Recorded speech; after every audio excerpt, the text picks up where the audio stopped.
We haven't seen Chevra since that night at Baptiste's place. Well, guess there's no point in worrying about it now. Let's go join up with the others.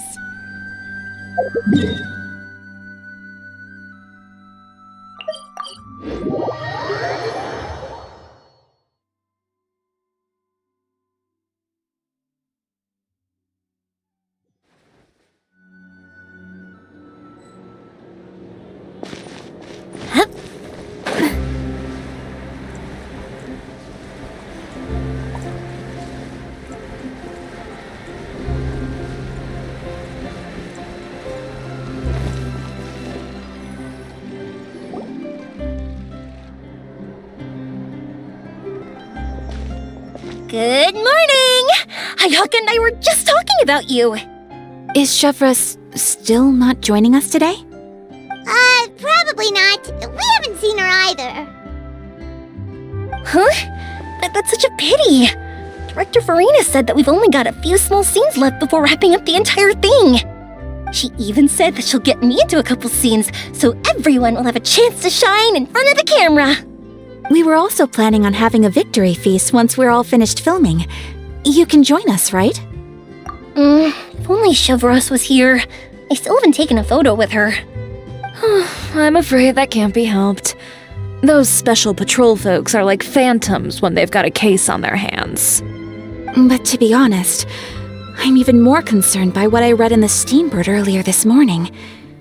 It said that the killer in the murder case was none other than the author of the 2 Musketeers.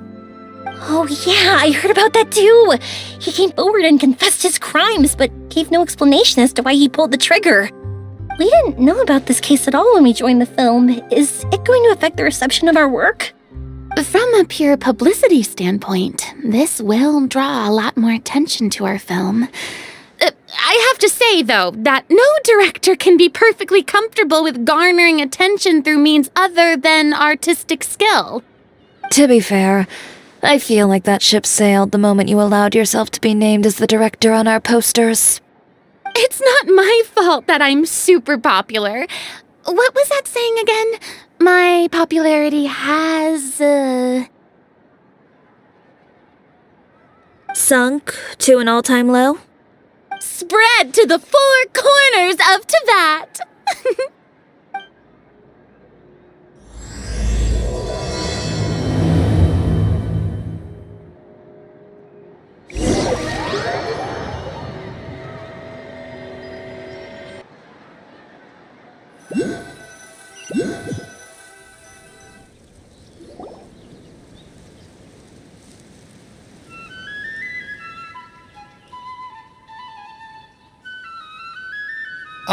Excuse me, everyone. Xavier! Feels like it's been ages since we last saw you. I've been talking non-stop with the Film Association, and I'm absolutely swamped trying to coordinate the film's marketing. So forgive me for not being around more often, but please believe me when I say that I will make sure everyone's hard work gets the exposure it deserves. Oh, seems like you've been fighting your own battles. Yes, that's one way to put it. Oh, and before we begin the final round of filming, please allow me to finally introduce you to the original investor of our film, Mr. Morris. A pleasure to meet you all. Yes, glad to make your acquaintance, Mr. Morris. We've heard about the issues you've encountered with your financial situation, and genuinely hope that things have taken a turn for the better. Oh, well, the situation has indeed improved somewhat. Don't worry, Mr. Morris. Accidents and last-minute challenges happen all the time. There's no need to blame yourself over it. The good news is that we're almost done filming now, and I would even say that this is the best story I've ever seen. Is that so? I see, that's great news. All right, now that we've gotten all the pleasantries out of the way, let's get this show on the road. We'll mostly be filming typical people and scenery from the streets today to improve the sense of environmental ambiance in some parts of the film. Oh, and there'll be a cameo for Mr. Kamisato and Miss Yoimiya as well. They'll be used to show outsider perspectives on the fates of the two musketeers. That's right. Ayato should be here any minute. Excellent! Then let's start with the scenery shots. Camera and clapper loader, you're up. Yep, we'll be ready. Remember, all we need are some wide zoom shots of the streets. If you happen to find some particularly lovely patches of flowers and grass, feel free to grab some close-ups of those as well. Ready? Lights! Camera! Action! Okay, now move the camera slowly. Try to focus on that flower.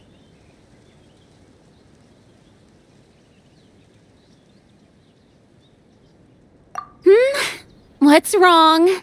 Just adjust the focal length a bit. Something the matter? But wasn't it working fine for all the days before? Veronique, can we try a different camera? No problem.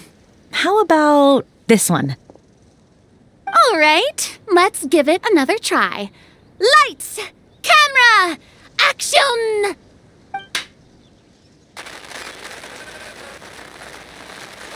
Don't tell me. This one is broken too. Veronique, do we have any other spare ones we can use? I'm afraid we only brought these two today. What? Then go find a workshop to get them repaired right away. Oh, and you too, Bono. Go find our spare camera in the warehouse and bring it back to the set. On it. Greetings, everyone. My apologies for the delay. Is something the matter, Ayaka? It seems like there are some issues with the filming equipment today. We're stuck for the moment. I see. Well, let's not just stand here twiddling our thumbs. Actors, to the makeup booth. We'll start on the next scene as soon as we get a working camera. The people at the workshop told me that the part which holds the lens in place seemed to have fallen off. That's super strange. It was perfectly fine just yesterday. Well, no time to dwell on that now. Let's get back to filming. Ahem! Quiet on set! Places, everyone! Lights! Camera! Action! By the way, have you heard about that recent murder case? Yes, I have. It seems that they've caused quite the commotion in the city. I heard that the chief of the guards is so mad about not catching the culprit that he's about to explode. Oh? I find that quite hard to imagine, considering how he already looks most days. Director, we have a problem. Oh, we're in the middle of a take! Couldn't you wait until we wrapped up this scene? No, Director, our film, all the finalized film that we've been keeping in the case has disappeared. Oh, wait, what did you say? Mr. Bono, please take me to where the film was kept right away. I'm coming too. No, Yoimiya, you have to stay here. Oh. Okay, listen up. Everyone who's not working on this current scene can go with Bono to look for the film. Everyone else, stay put and wrap up the scene. Unbelievable. How could all these problems happen in just one day? We're back. How did it go? Did you find the film? We found it in the sewers. Huh? In the sewers? Is the film still okay? We discovered it just in time, so we should still be able to salvage it. The others are checking now to see if we lost any specific scenes. Oh, you scared me for a moment there. I nearly thought we had lost everything. I really don't want to experience that feeling of despair again. Okay, but who could have stolen the film and dumped it there? Could it be, some competitors working on other films? But if they wanted to harass us, why wait until the last day? Okay, we don't have time to really look into it right now. Let's strike while the iron is still hot and wrap this thing up once and for all. Yeah, let's finish it.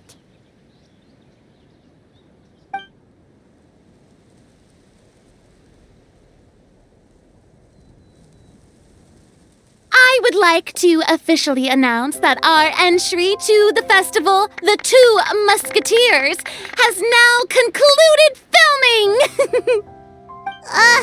Paimon is spent. It's so late already. Even though the filming process proved to be extremely challenging, everyone provided valuable and unique contributions to the final product. Thank you all for your dedication and support. And just like Director Farina, I would also like to extend my most heartfelt thanks to all of you. Really, you've all helped me so much. All right, let's save the awards speech for later and hopefully also get some rehearsals in before the real thing. Anyway, now it's time to party! Let's all make our way to the beach and have a celebration feast so loud and fun that even the blubber beast will want in. Party! Paimon wants to party!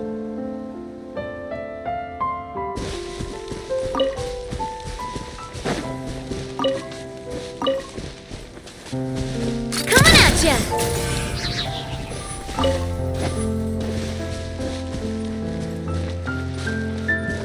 Whoa, this place is hopping. Everyone's finally getting to relax after wrapping up the film. Let's go chat with someone. Have you ever seen a fireworks show, Mr. Morris? It's pretty amazing. I'm afraid I haven't, but I'll take your word for it.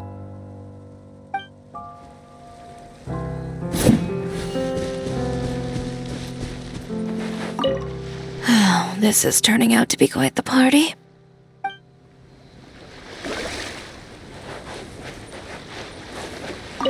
I was thinking, if this film turns out to be a success, could I ask the two of you to stay and be a part of my crew?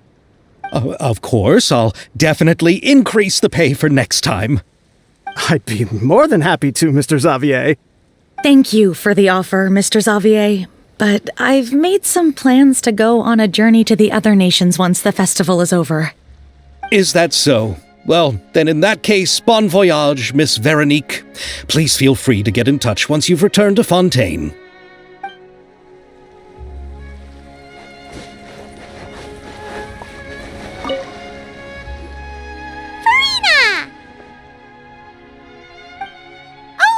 My darling clapper loader and camera operator, you've both worked really hard. Paimon thinks you worked even harder than us. Honestly, Paimon was getting a little tired of playing with the clapperboard by the end of it. Worst of all, Paimon started having dreams of you shouting, "Lights, camera, action!" into Paimon's ears. The actual dream can't even start until you've yelled that. Hey! If anything, shouldn't I be more grand and delightful in your dreams? We've been through so much together, and that's how your brain remembers me? That's not Paimon's fault. We've just used the clapperboard too much lately. Anyway, what's most important is that we've wrapped the film. I'm pretty confident that we'll take first prize. Hey, no need to mention the official name. Wait, now that you mention it, if we did win the prize, would Farina just get a statue of herself? Come on, I don't need that kind of attention. Xavier can accept the reward on our behalf. But just imagine! Farina accepting the Farina Award and holding a Farina statue. I'm going back to my dessert now. You all can keep discussing that on your own.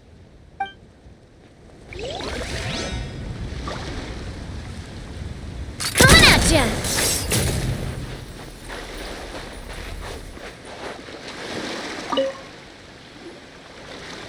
Hey, Ayato! How's your work been going? Everything went rather smoothly. Thank you for your concern. Ayato told me that we've already confirmed the dates for some Inazuma Fontaine cultural exchange events. So the next time we visit, we'll be doing so in our capacities as the representatives of the Yashiro Commission. Oh, that's great! Then maybe Paimon will be able to find Fontaine detective novels in Inazuma from now on! Oh, wait, wouldn't Yai Miko get upset if that happens? That would be stealing some of her business.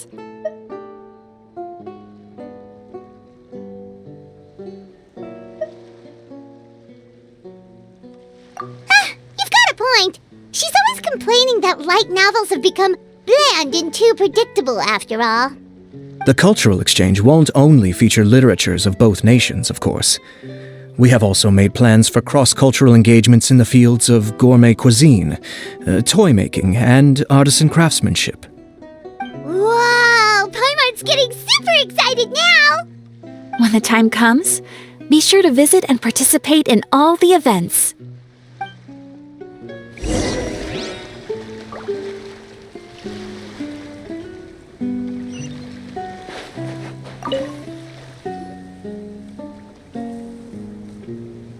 Chiori! Hey, you two. Are you not really into these kinds of big social occasions? Not particularly. But this is still better than Fontaine Fashion Week. But if this film becomes a big hit, people will definitely come flocking to your shop. Yes, that's highly likely.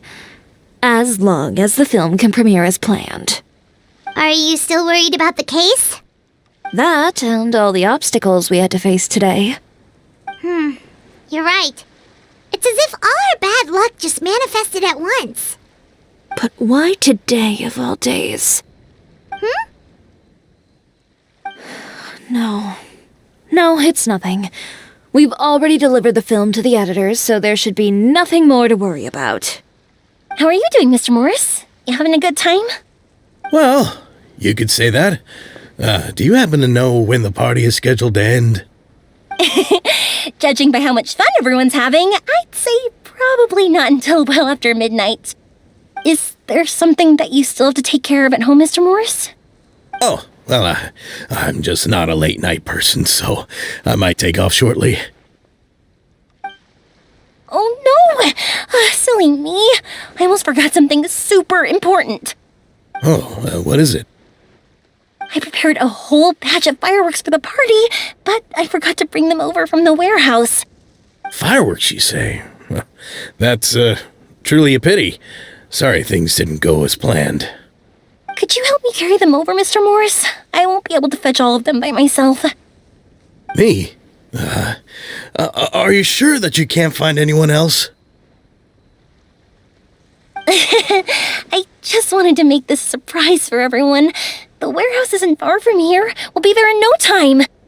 Pretty please, Mr. Morris. These are some of the best fireworks I've ever made. So I also want you to see them before you leave. They're stunning. I promise that they'll be a once-in-a-lifetime experience that you'll never forget. But... It's okay. Just come with me. If we're sneaky enough, nobody else will see us leaving. All right. The warehouse is right over here. I moved the fireworks there in advance, so it shouldn't be too much work bringing them back. It's still a ways away from the party. Sorry about that, Mr. Morris. It's probably because I'm used to carrying fireworks all the time, so it doesn't feel like a lot of work to me.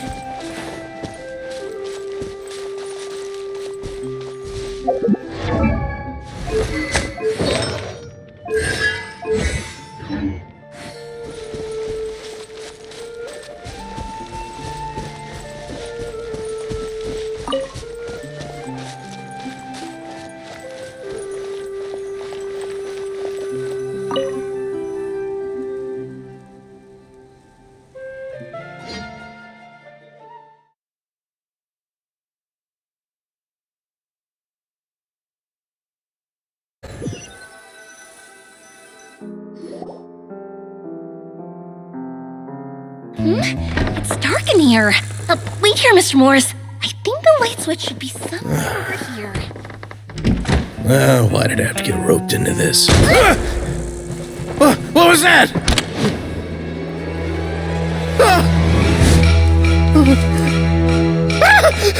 Who's there? Get me out! Get me out of here! Did you really think you'd get away, Morris?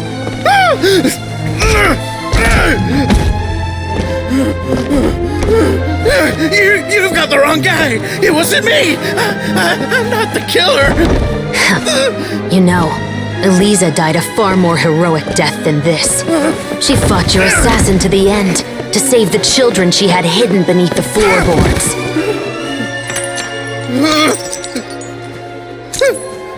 That is Eliza's pendant, the one with a photo of you two inside.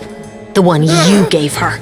Ring any bells? It's a fake! It has to be! There's no way! No way your assassin didn't destroy it, you mean?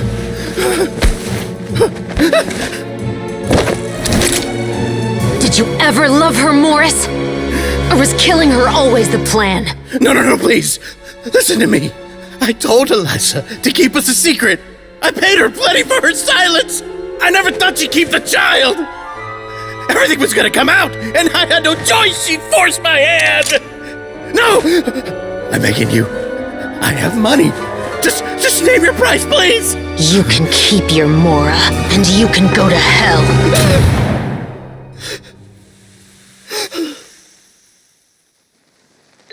I'm Captain Shovraz of the Special Patrol. Morris, you're under arrest for Eliza's murder.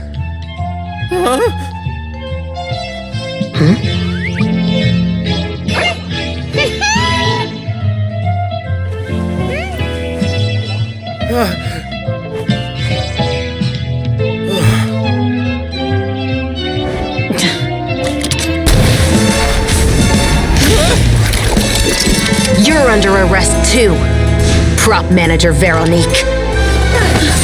Or perhaps I should call you the Second Musketeer.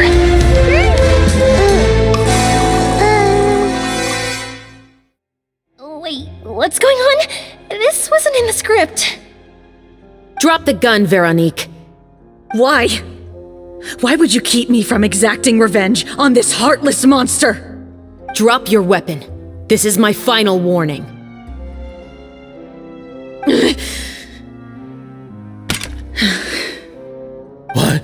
What is going on? Do I have to spell it out for you, Morris? Everything that took place just now was staged to get you to confess the truth. But this last part is all improv, of course.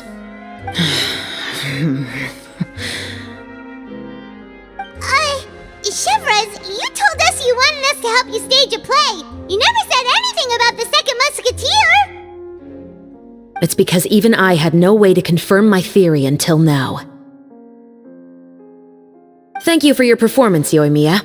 Could I trouble you to go and bring in the other Special Patrol members? They should be on standby just outside.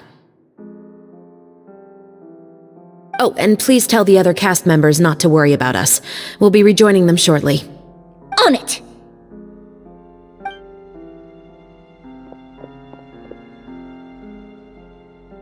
So what do you think, Morris? Care to talk about what happened 20 years ago? My patience is limited, you know. Don't force me to take you back to the interrogation room. I'd wager that you wouldn't last for more than a minute in there. With the recording we made, you have no chance of winning in court. Cooperating with us now is the most practical move. All right. I'll talk. I hired an assassin to murder Eliza. She once worked as a maid on my family's estate. She was very beautiful, and after some time I fell for her. We kept our relationship a secret and carried out an affair for some time, but it wasn't long before she became pregnant. And if my parents ever found out, they would have stripped me of my inheritance and status, driven me out of my home. I also didn't expect Eliza to insist on bringing the pregnancy to term. She even asked me to leave my family and travel far, far away with her. She believed that you were truly in love with her. I didn't have a choice. I gave her a large sum of mora, told her to leave the family and to get rid of the baby. But then years later, she sent me a letter that there were photos of 2 children, and she even asked if I could find some time to visit them. Huh? 2 children? Paimon thought Baptiste was the only... you mean... Even if she had the children against your will, you could have just ignored the letter entirely. Why kill her?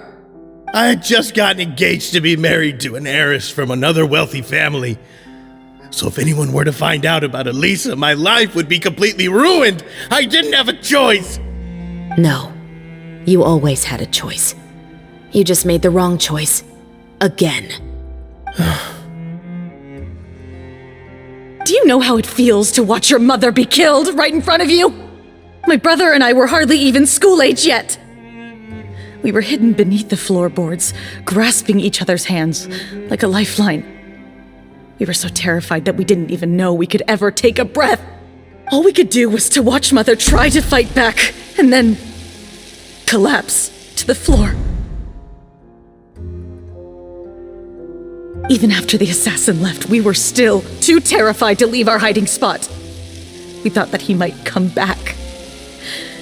It was only until the next evening when we finally climbed out and gathered around our mother. But she had already become cold and stiff to the touch. You made up your mind right then and there to bring this case to light. Not only that, we resolved to get our revenge. And that's why you became the Musketeers. No, that's why I became a musketeer. The man from before was also killed by me. My brother had nothing to do with it. I figured as much. You did? I once told these 2 that he didn't look like a killer to me. His confession from that night also rubbed me the wrong way. I think what really tipped me off was, how could I not feel a sense of regret in him? Huh? He confessed faster than any criminal I've ever met, but he didn't say a single word about you. He insisted that he was the sole perpetrator in the case.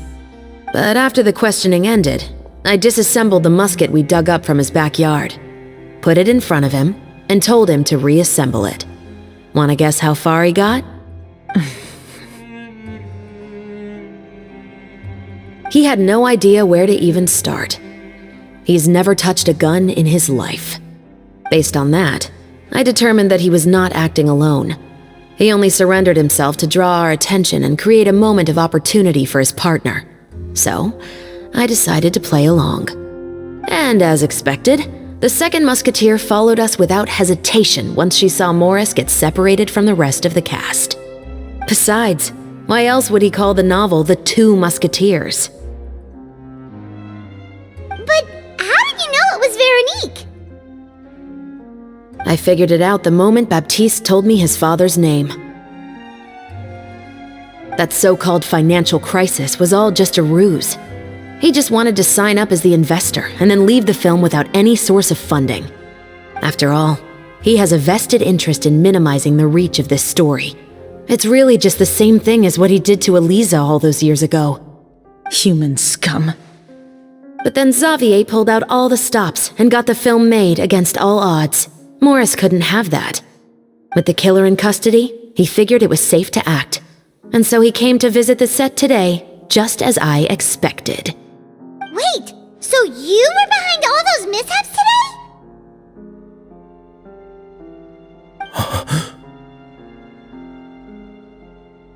As for the identity of the second musketeer, I assumed they'd probably stay close to Morris and look for an opening. And if they already knew that Morris was the film's investor, then that narrowed the list of potential suspects as well. Furthermore, being the props manager would allow the culprit to avoid scrutiny by purchasing mechanical parts in the name of the crew. With that hypothesis in mind, I went back to check Baptiste's orphanage adoption records.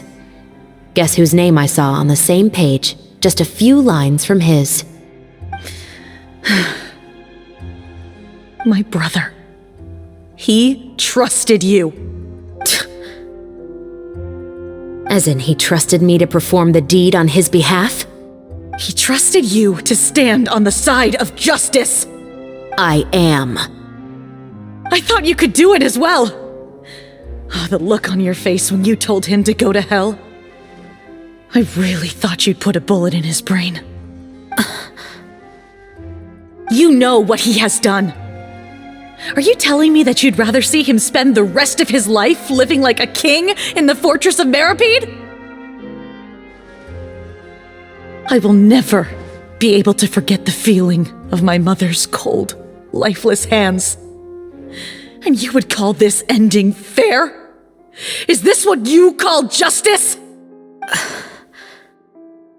I won't lie, Veronique. I did hesitate when your brother first told me about the truth. I wondered. I agonized over whether I should really put a bullet in his head. So why don't you?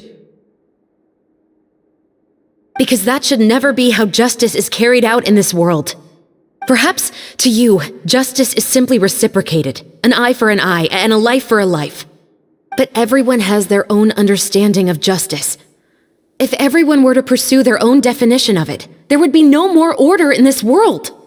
Today, you'll kill Morris, and tomorrow, his children may come for you. The world cannot render judgments based on a desire for revenge. That will only lead to a cycle of revenge, as well as the destruction of order and civilized society. Fontaine is founded on a set of laws and a standardized code of justice. That is why we are the nation of justice. But with all that said, I will promise you this. Morris will not lead a cushy life in the fortress of Meripede. Chevreuse, the rest of the Special Patrol is here. Thank you so much, Yoimiya. Letelier, Terena, please take them away.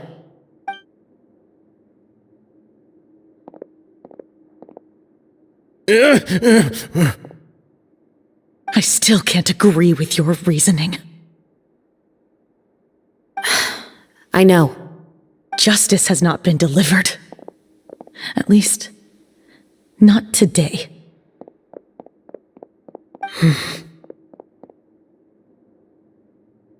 Chevreuse. Let's go. We should give an explanation to the crew. Thank you for your concern. I'm fine. I'm just thinking about the things in life that have driven people to take justice into their own hands.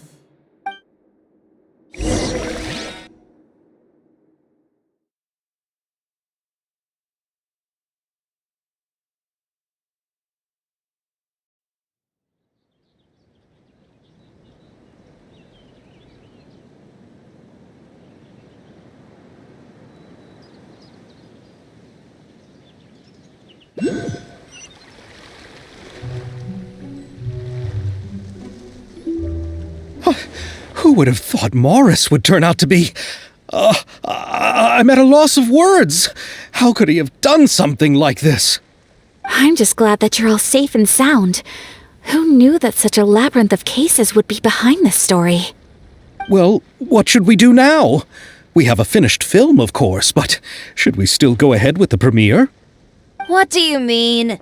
Shouldn't you be even more motivated to spread the word now that you've learned the truth? Chiori is right. I'd also like more people to see this story for themselves. But the real ending of the story seems to have deviated somewhat from the one in the script. Is that still acceptable to you, Miss Chevreuse? The call is yours. We still have time to reshoot an ending if that's what you'd like. No, it's fine as is. I like what we have for the catharsis. Romanticism is what gives works of art their appeal. Fiction is able to explore means of restitution that could never work in real life. Just like the real world, the world of stories also has its own set of rules and justice. These different possibilities are what initially drew me to reading in the first place. Sounds good to me. I support your decision. What about Veronique? Will she be okay? She will soon face her judgment alongside her brother and Morris. If I had to guess, they'll probably all be sent to the fortress of Meripede. I'll make sure to give Risley a heads up about it. Oh, you mean that kind of heads up? Exactly. right. Then the matter's settled. Now that everything's been taken care of, there's no reason for us to keep looking all gloomy and grumpy. Let's get back to the feast and enjoy each other's company. We'll be starting the post-production process tomorrow. You should join us, Chevros. You missed the first few hours of the party, didn't you? All right. Count me in. Then I'll wait for you over there. There's still some good news that I'd like to share with Chevros. Traveler, Paimon, could you wait for me by the sea after the party ends? I'd like to go on a brief walk with the two of you.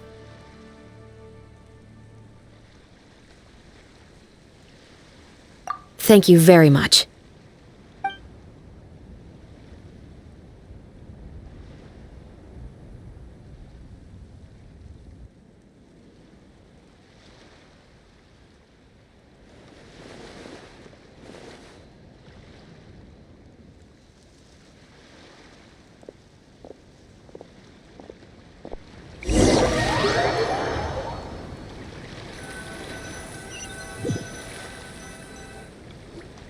Sorry for the wait.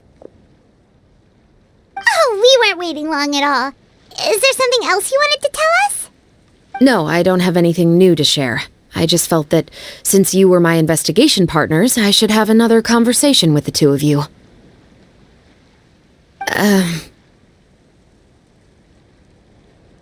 Traveler, how would you have responded to Baptiste's request if you were in my shoes?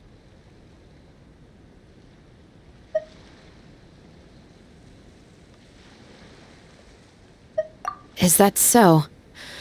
Well, thanks for sharing. When I was young, my father often took me here to swim. We'd come rain or shine, even when it was freezing cold.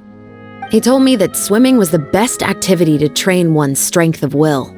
You could never give up before reaching the shore, especially when the water was cold. Oh?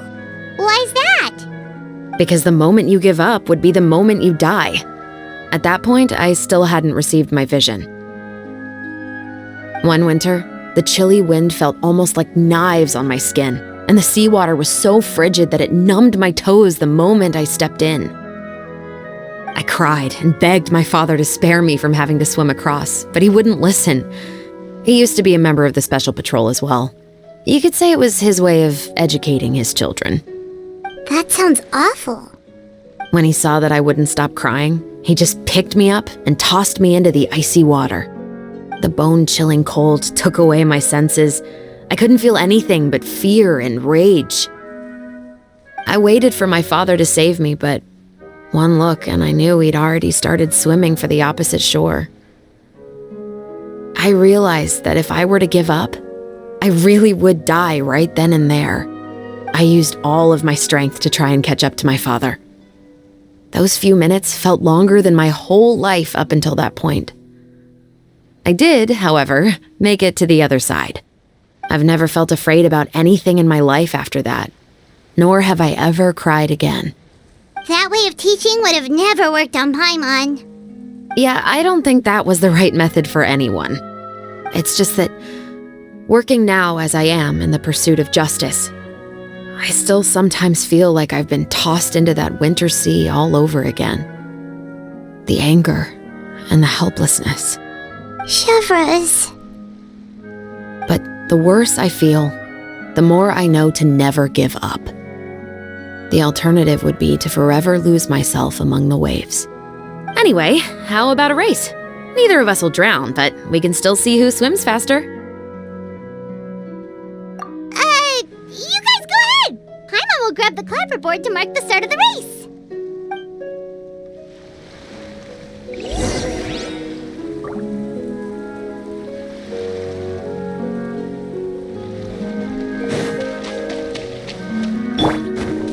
Stop right there!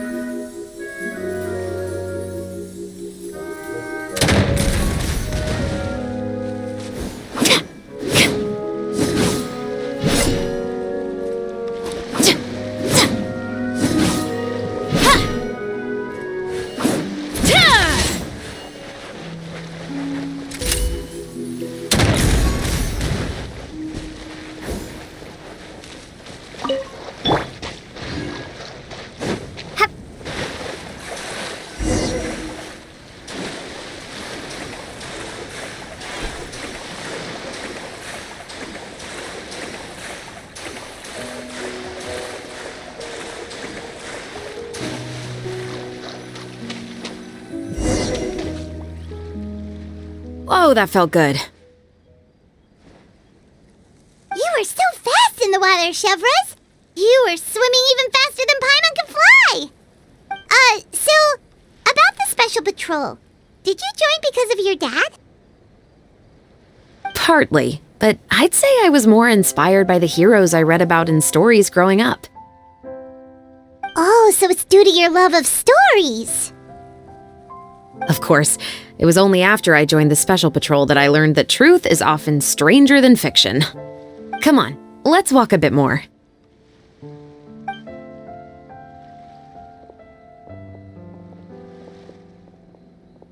To be honest, I do sometimes question whether the decisions I make are the right ones.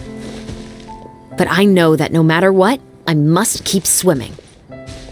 Because the only thing I've got my eyes on is the shore in the distance.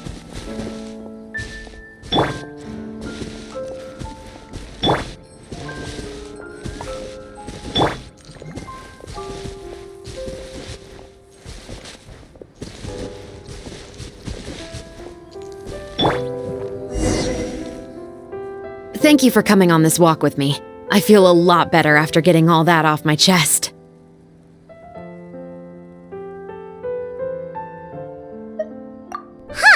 We're nearly back at Baptiste's house. Huh, you're right. I didn't realize we were so close. He really did plant a lot of flowers. It's just like how he described it in the story. Huh? Wait. Paimon, Traveler, look! The rainbow roses in the garden. They're in full bloom now.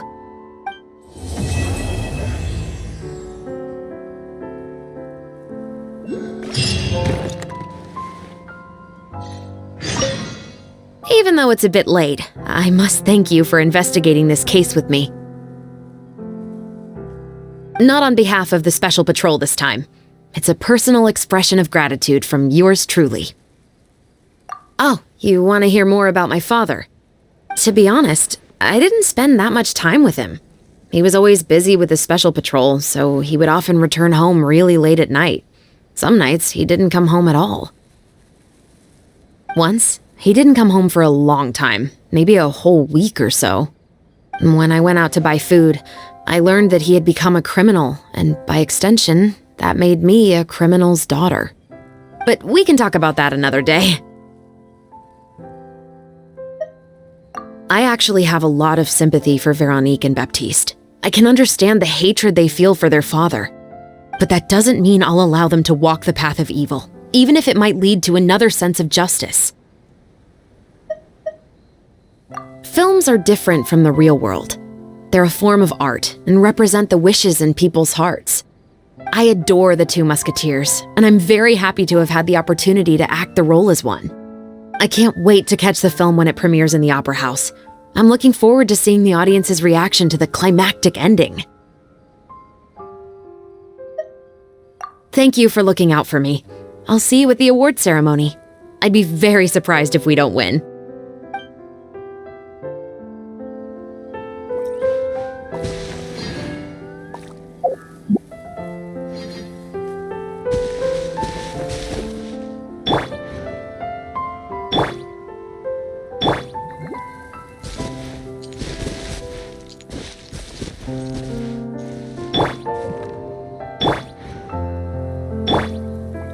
Gooba, get them!